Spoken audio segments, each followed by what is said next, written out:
Hello everyone. So today is July 12. July 12. It's Sunday and tomorrow is Monday. And tomorrow is I am going to Southwestern for my first job.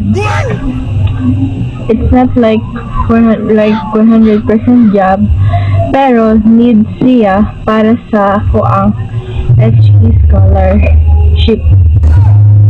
So, today is naligo ako paganiha like pag 3 p.m. and then now is uga na siya gamay para tomorrow kay mag make up and everything na lang ko para dali ra siya kay moadto ko mga 7:30 kay di ba I'm not sure if ang senior high school kay 7:30 magsugod ang class pero 7:30 ra ako mo adto. I mean dapat 7:30 kay abot na ko sa West Campus sa Southwest. So see you tomorrow. I just woke up guys, but let me flex my pillow. Ako mama naghatag sa ako ani. Anyways, let's get ready with me. So it's already 3:13 a.m. in the morning.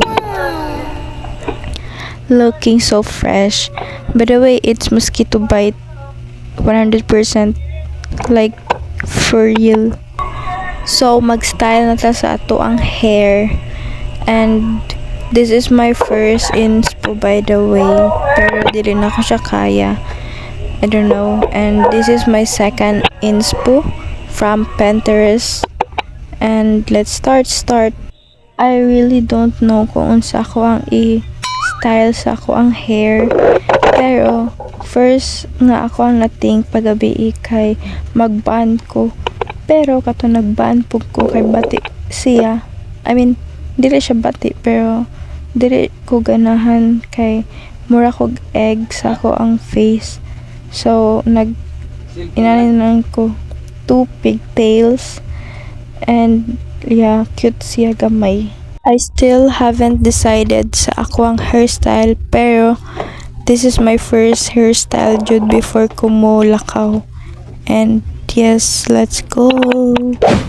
I arrived at Southwestern University na nga and nag-standby lang ako sa may cafeteria or canteen ba nila ito para i-fix ulit yung hair ko. Kasi nung lumabas ako sa bahay namin, nag-ban ako ng hair kasi sabi ni mama. Pero nung dumating ako sa sa campus, hindi ako comfortable mag-ban. Hindi ko din alam. Time check nga pala, 6 a.m. na siya. Super duper aga ko. And yung kasama ko dito sa cafeteria canteen ay yung aso na pagalagala. Mabait naman siya. And meron na ding mga nursing students here na nag-aaral. Kaya, ayun, hindi din ako lonely. And yeah, ako lang pala mag-isa. And also, this is my second hairstyle, guys. Or third, I think. Fast forward, I decided to go to the floor where the head teacher's office is located to wait for it to open so I can go inside and wait for my head teacher. It's already 6:20 a.m. and I think the office is about to open. I think mga around 7 a.m. sila mag-open. And it's a good thing na dito ako magstay para alam ko if open na. Meron ako nakitang pusa. Si Mingming. Nasa likuran lang ko lang pala siya. Hindi ko siya napansin. Pero nung tumayo ako doon ko lang siya napansin. kasi nasa siya, likuran ng stairs. Sa part na ito, pinagko-collect namin yung mga activities and modules ng mga students na aming fina-facilitate. At ito yung mga kasama ko kanina. It's already 10:08 a.m. na rin pala. Malapit na matapos yung duty namin. Mga 12 kami mag-out. Kaya, standby guys. Ito nga pala yung mga kasama ko. Okay, hi guys. Hi. Hi. Kamu guys. Kita say hi guys. Hello. Kakauwi ko nga lang dito at tapos na ako mag-remove sa makeup and everything. And yung naisip ko naman na gagawin ay mag-practice sa band. Ito yung first band ko. Medyo maganda pala siya. Pero nung ginawa ko yan, hindi ko nagustuhan. Pero ngayon na tinitignan ko, maganda pala siya guys. So, that's my favorite one. And kumuha lang ako ng ilaw para hindi ko magamit yung flash ng camera dahil mabilis maubos yung battery. So, mag-ilaw-ilaw tayo. This is my second band pala. And I think the first one and second one is same lang. This is my third band guys. And I don't know ano naisip ko dyan. Ewan ko ba sa iyo, babae ka? Pero okay naman siya. Pero ewan ko. Judger yan. Pero okay lang. It's my second day sa duty ko, pero yung iba pang third or fourth na siguro yung duty nila. Kaya ayun, naghintay kami dito para bigyan ng task. Finally, nabigyan na nga kami and ayun, nag-travel na kami papunta sa kabilang building and first floor para sa room. Hi vlog, guys.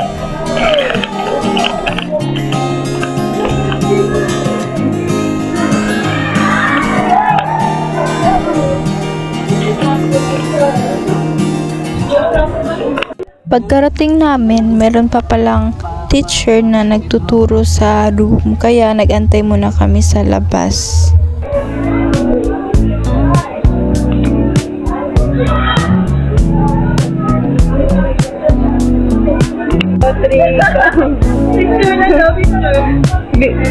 Picture?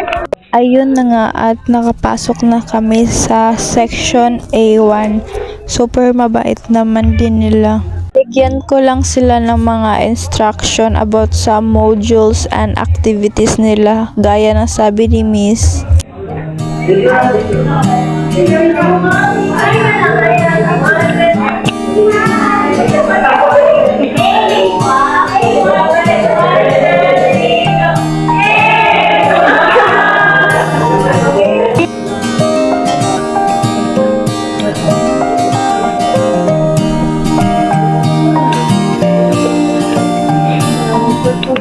After nga nila sagutan ang lahat ng activities and modules, ito kami nag-check at nagre-record ng mga gawain nila.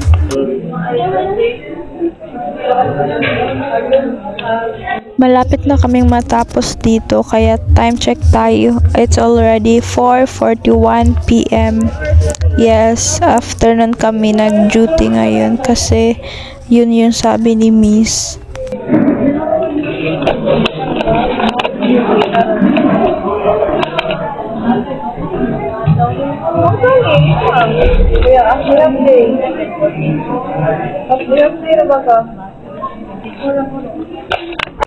Ayun na nga at papauwi na kami kasi tapos na yung shift namin ngayong hapon. So, yes, babush. Hi guys. Hi.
everyone, so today is my third day sa duty. Outfit check muna tayo.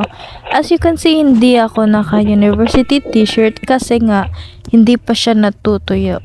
And as you can see, always ako ulit mag-isa. Kaya time check, it's already 6:30 in the morning. Pero sa part na ito ay nasa loob na ako ng office kasi pinapasok ako ni Chief para dito na lang ako mag-antay sa head teacher ko.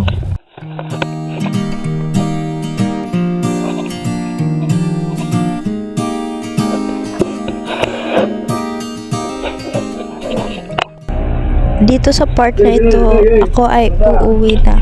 And ngayong araw, maliit lang yung na-videohan ko kasi super duper busy talaga. Kaya yung video ko is papasok at palabas na ng school. Kaya babush.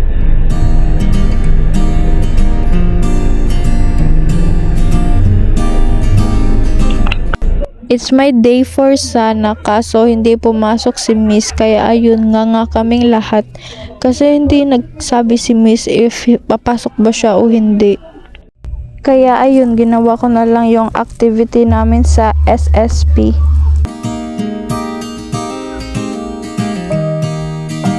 Kunwari, nag-aaral pero nag-overthink na pala. Hi.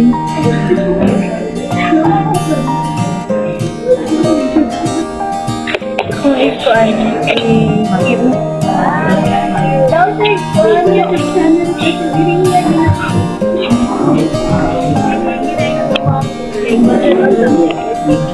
sige, hi. Thank you so much everyone for watching until the end. I hope we all have a happy and memorable college life.